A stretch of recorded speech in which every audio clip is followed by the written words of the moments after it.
When I was 5 years old, I lived in Shaw Air Force Base in South Carolina. One day, my dad brought me to work and showed me the office, and I thought it was so cool. With all the people there, doing the important-looking adult things at the important-looking adult offices. Also, when he had to do some work so I wouldn't be bored, he had me play this game, the 3D Space Cadet Pinball game, which, to my 5-year-old brain, it was the coolest thing ever. Now, Ellen and I would wave goodbye to our dad as he would drive to work in his Jeep Wrangler every morning. And one morning, my mom was taking a shower while my dad went to work.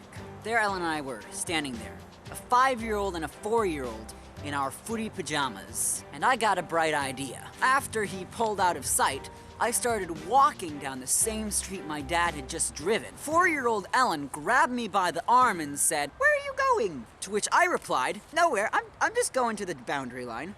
Now, when we lived there, our boundary was 3 houses to the left and to the right of our home. But once I passed this line, I just kept walking.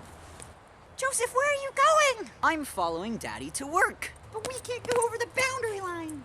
I didn't respond. "You're gonna get in so much trouble." And I just kept walking. Very grumpily, she followed. After we turned out of our street, we played at a little playground for a few minutes. Then, we kept walking. We would stop at every single bus stop to rest, and slowly she became less and less resistant, starting to enjoy this adventure we were going on. We made it over half a mile before we passed the local high school. Now, this was the part where I started thinking,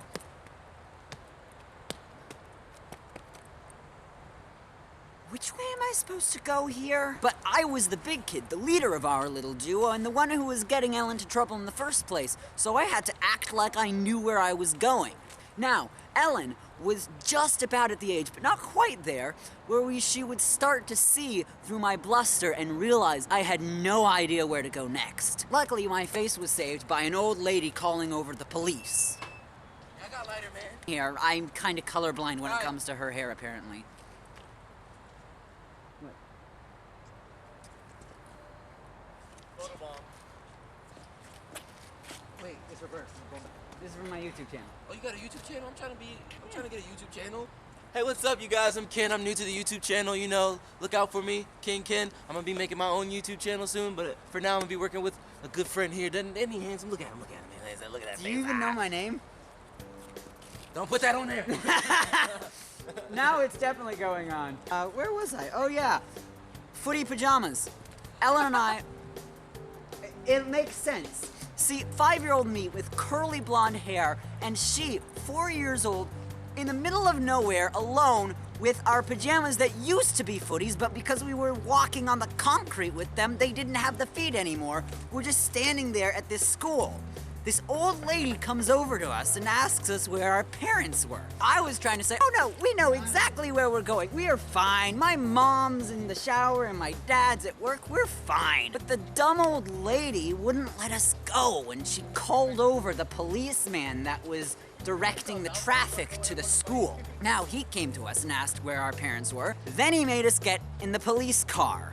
I was terrified at this moment. I thought I broke a law. I didn't know it was against the law for 5-year-olds to be out on their own, and I thought I was going to jail. Luckily, I wasn't going to jail. Unluckily, I was going home. Now I'm gonna show you a bit of what my mom was experiencing.